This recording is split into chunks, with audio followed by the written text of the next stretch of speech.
ये वीडियो देखें फिर बात करते हैं। अरे बाजी ये तो 5,000 है, किराया तो 10,000 बनता है। 10,000 किराया बनता है? वो कैसे? महीने में 15 दिन तुम बच्चों को स्कूल छोड़ते हो और मैं तुम्हें 10,000 कैसे दे दूं? लेकिन बाजी छुट्टियां तो हुकूमत ने दी है, मैं तो पूरे महीने के लिए पाबंद हूँ। मेरा तो कोई कसूर नहीं है इसमें, और ऊपर से पेट्रोल का रेट भी आसमानों को छू रहा है। आप मुझे पूरे पैसे दीजिए, 5,000 समझ नहीं आ रहा। आपने पिछले महीने भी मुझे कम पैसे दिए थे, लेकिन इस बार ऐसा नहीं होगा। अगर नहीं समझ आ रहा तो ना आया करो, मैं किसी और वैन वाले को रख लूंगी। इसमें कौन सी मुश्किल है? अब जाओ यहाँ से, मेरा दिमाग खराब ना करो। हारिस भाई किराया तो ला दे। कितना है फराज भाई? 8,000 रुपये।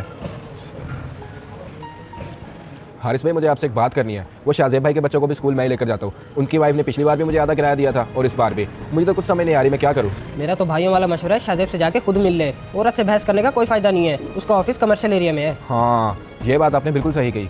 औरत वाकई किसी को बारे में नहीं आने देती। ऐसा ही करता हूँ। खैर आपका बहुत शुक्रिया, मैं अब चलता हूँ। अरे रशीद, तुम मेरे ऑफिस, वो भी पहली दफ़ा, खैरियत से आए हो? आपसे एक ज़रूरी बात करने आए हो। पिछले महीने भी मुझे बाजी ने कम पैसे दिए थे, इस महीने भी 10,000 बनता था और 5,000 दिए हैं। उसने कम पैसे क्यों दिए तुम्हें? आखिर कोई तो वजह होगी। सर उन्होंने मुझे यही कहा कि तुम बच्चों को सिर्फ 15 दिन स्कूल छोड़कर आए हो, तो मैं पूरे महीने का किराया क्यों दूँ, जबकि छुट्टियाँ तो हुकूमत ने दी है और मैं तो पूरे महीने के लिए पाबंद हूँ। अच्छा, तो ये बात है। मगर मुझसे तो वो पूरे महीने का किराया लेती है, लेकिन तुम्हें क्यों नहीं देती? ये बात मुझे समझ नहीं आ रही। परेशान ना हो, मैं अभी कॉल करके पूछ लेता हूँ। शाइस्ता, ये मेरे पास रशीद आया हुआ है। ये बताओ, तुमने इसको किराया पूरा दिया है या आधा? मैंने तो किराया पूरा दिया है और अभी लेके गया मुझसे। क्यों, क्या हुआ है? लेकिन मुझे तो ये कह रहा है कि बाजी ने किराया आधा दिया है। देखो जो सच है वो बताओ मुझे। नहीं, मैंने पूरे पैसे दिए, ये झूठ बोल रहा है आपसे। अच्छा चलो ठीक है, अल्लाह हाफिज़। वो तो कह रही है मैंने पिछले 2 महीने का पूरा किराया दिया है, और तू कह रहा है आधा मिला है। मेरी बात पे यकीन नहीं तो आप उनके मुंह पर करवा दे, मैं सच कह रहा हूँ। अच्छा, अगर तू सच है तो इसका मतलब शाइस्ता झूठी है। कहीं ना कहीं कोई तो गड़बड़ है, मामला बड़ा ही सीरियस है। जी बिल्कुल सर, आप सही कह रहे हैं। मैं तो ये कहूँगा आप मेरे साथ चले, जाकर पता चल जाएगा कौन सच्चा है और कौन झूठा है। हाँ, क्या तो तुम सही रहे हो, जाकर ही पता चलेगा। चलो।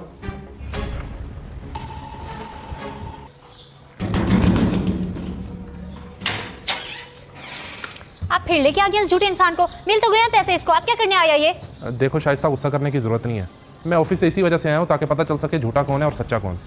हाँ भी रशीद, बोलो। पिछली बार भी कम किराया दिया था और इस बार भी 5,000 दिया है। मुंह पे खड़ी है, आप पूछ लें। हाँ बोलो, अब ये सच कह रहा है ये झूठ? असल में मेरे पास थे ही 5,000, इसलिए मैंने इसे कहा था बाद में आके ले जाएं। मैंने मुझे कॉल पर भी बताया कि मैंने पूरा किराया दिया है, और बात और भी है। ये बता रहा था कि बाजी कह रही है कि 15 दिन स्कूल छोड़ा है बच्चों को, इसलिए मैं हाफ किराया दूंगी। ऐसी बात थी तो मुझे कॉल पर ही बता देती, मैं इसको वहीं पैसे दे देता और ऑफिस छोड़कर ना आता। ये लो रशीद पैसे। बहुत शुक्रिया सर जी। अच्छा, और बाजी ने मुझे ये भी कहा था कि हम और ड्राइवर रख लेंगे। अब परसों से मैं बच्चों को छोड़ने आऊँ या नहीं? बच्चों को तुम ही छोड़ोगे, जाओ फिलहाल। बात है, यकीन मानो ये सब देखकर मुझे बहुत दुख हुआ है। चंद पैसों की खातिर तुमने गरीब पर इल्ज़ाम लगाया है। अपनी हरकतों को खुद ही सुधार लो, वरना अंजाम बहुत बुरा होगा। इस वीडियो को देखकर आपकी क्या राय है, कमेंट्स बॉक्स में मुझे बताएं। जज़ाकल्लाह।